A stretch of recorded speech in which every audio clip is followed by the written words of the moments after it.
Hello everyone, good morning, good afternoon, and good evening. Welcome back. We're going to be reading chapter 28 in our book, The Power of the Magdalene, written by Stuart Wilson and Joanna Prentis. So chapter 28, we started a new section in our book, and that is part 8, titled A New Dawn.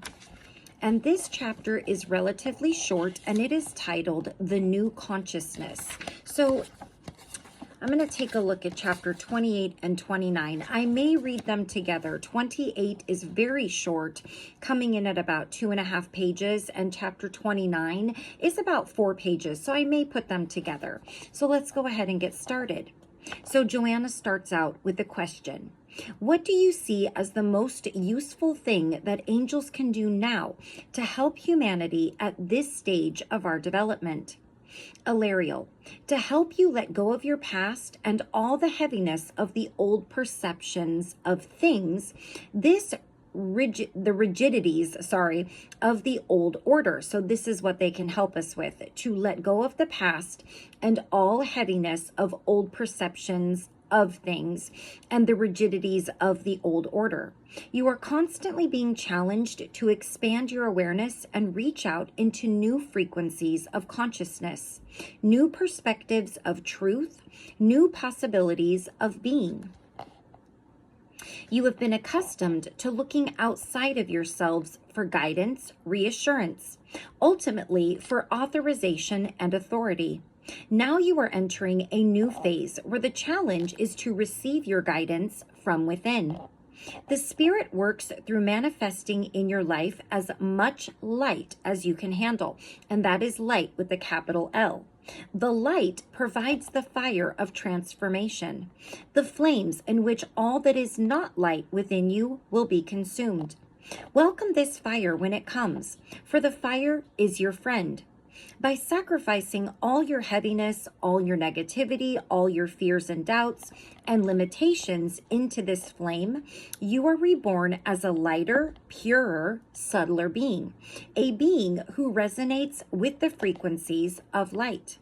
We cannot tell you how great a change this will bring into your lives. It will be like moving from being a docile and obedient child to being an independent and responsible adult. Spiritually, humanity is waking up and moving out of the child stage of dependence upon external authority and into the stage of spiritual empowerment.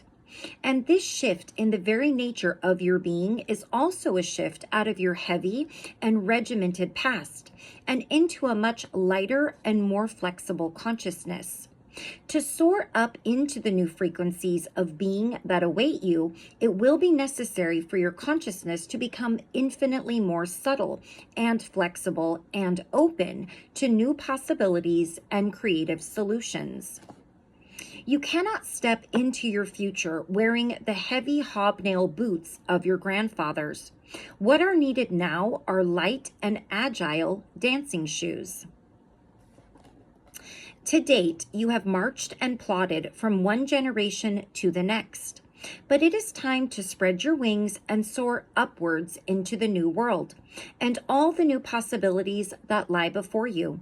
So think about how heavy or light your consciousness has been today, how heavy it was yesterday, and how light and joyful it will be tomorrow. Everything around you is changing and evolving, and your consciousness needs to change and evolve too. And when you get used to the new consciousness, you will find its lightness easy and elegant, like a pebble skimming across the waves. The new world will be based upon cooperation rather than competition, sharing rather than accumulating, period, I think it is. No. Oneness rather than separation. These are big changes compared to the way most human beings now live. And these changes will bring big challenges as part of the process of realignment. Moving into the new world is made much easier if you let go of the heaviness, the fear, the anger, the bitterness, the hatred, the suffering, everything that is not light and of the light. If you do that, you will find your consciousness will change more quickly and more easily from day to day, automatically leaving all that is heavy behind and moving naturally towards all that is light. Light friends, light foods, light ideas, and light ways of living. Eventually, the heavy will just seem absurd and irrelevant to you. It will pass you by, for in your newer consciousness, only the light will find a home, and that again is light with a capital L. Joanna, is there any practical technique that can help us move into this new consciousness? Ilariel says, yes, there is. As you are essentially spirit, essentially light, we can recommend this powerful meditation that will support your transformational process. And here we go. Here is the meditation. Either lie down or sit in a chair or sit on a floor in a cross-legged or half lotus posture, whichever is comfortable for you. Close your eyes, center yourself, and breathe deeply. Either say aloud or think these words. I surrender to the spirit. I surrender to the light. I surrender to the spirit. I surrender to the light. I surrender to the spirit. I surrender to the light. I am light. I am light. I am light. When you say or think these words, send them out like a pulse into the universe, and then tune in to your physical sensations and your feelings. As each wave goes out, the response will change and evolve, and it may bring you a glimpse of joy and intense bliss. Stay within this resonance of bliss and let it wash over you like the ocean for as long as you wish. Then breathe deeply and open your eyes. Let the light expand within you until it fills your whole being. Let the light become your teacher and let it gently change and transform you to appropriate patterns and frequencies as you move steadily towards oneness. The channels of the light bring you energy and information to nurture your growth and weave you ever more lovingly into the web of light, which is the universe. All right, so that was chapter 28. Yeah, these last handfuls of chapters, for the most part, are pretty short. So I'm going to read chapter 29 with chapter 28. All right, chapter 29, the challenge of oneness. Joanna, what is the biggest challenge that you see ahead of us? Ilariel, to focus on oneness and on the need to change human society so that it reflects oneness. From our perspective, oneness is the only true reality, and all the apparent fragmentation of life on Earth is an illusion. The illusion lies in the apparent separation of each being, its ability to stand alone in isolation from all other beings. Your scientists are now discovering that all living beings are much more closely connected than you have thought. You all exist in a continuum of consciousness and energy, and you could not cut yourself off from this shared life system and still exist. That knowledge is the beginning of respect. Living on planet Earth is very much about learning respect. Respect for all life forms, all traditions, all cultures, however strange they may seem to be. We see changes in this direction in many levels of human consciousness, and many little movements away from the traditional view of outsiders as rivals or adversaries. Despite continuing areas of chaos and conflict, humanity is exploring unity in a way that would have been unthinkable only a generation ago. International lines of communication and structures of cooperation are evolving into the ability to think and act globally, a totally human response to the greatest human need. So that this collaboration can work effectively, you are having to let go of the heaviness of your battle-scarred past and consign your fears and suspicions to the rubbish heap of history. You are even starting to go beyond greed and learning to live in a sustainable way, which does not do violence to this planet. And you are discovering that the only way for anyone to win in the long term is for everyone to win, including the Earth. The whole of this planet, which you have been studying as a unified energy system, is now emerging into your awareness as a unified consciousness system. More than that, you are beginning to understand that energy and consciousness are not two separate things, but one thing. And together, they make up a continuous and unbroken web of being. One energy and consciousness in all that is, and all existence as one web of life. It is quite a leap of understanding to grasp that energy and consciousness are different frequencies of one thing. Your physicists are only just in the earliest stages of beginning to grapple with this. And the whole of your science is now moving forward into subtle and challenging areas. The holistic and integrative vision pioneered by your philosophers is now becoming the everyday reality of your scientists as they study the human and planetary ends of this vast continuum and its subtle and life-sustaining links and connections.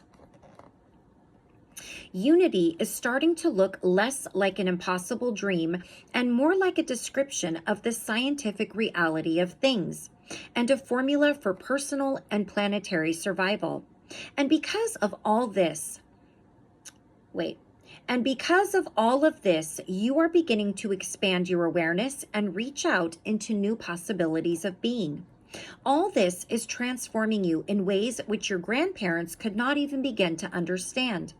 And the more you can flow with this energy and attune to unity consciousness, the faster you will bring reconciliation into your divided world. And boy, is our world ever divided right now. It actually seems like it's going in the very opposite direction of what we're reading right here. It seems so divided. And I don't know if it's on purpose between entities or if we're doing it to ourselves or if it's just a little bit of everybody and everything. I suspect it's a little bit of everyone and everything because there's a lack of understanding on each party's side, really. Part of your journey into oneness is a letting go of your past. Try not to hold a fixed position on anything or anyone. However keenly you feel the rights and wrongs of a particular situation, this may change with time.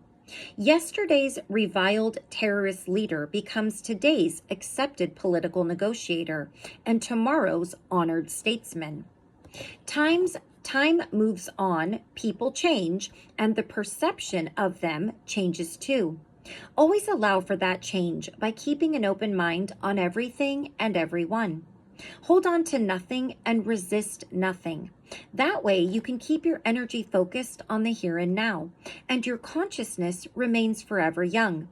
You also avoid stress, one major cause of which is a failure to let go. Let life flow through you and acknowledge and accept whatever life presents to you today. Be aware, accept, let go, and move on. That's great advice. By doing this, you keep in the flow of oneness and do not pull yourself out of the stream into separation and isolation. These qualities are part of the long arc leading to rigidity and death. By choosing the path of flow, the path of oneness, you choose the path of life.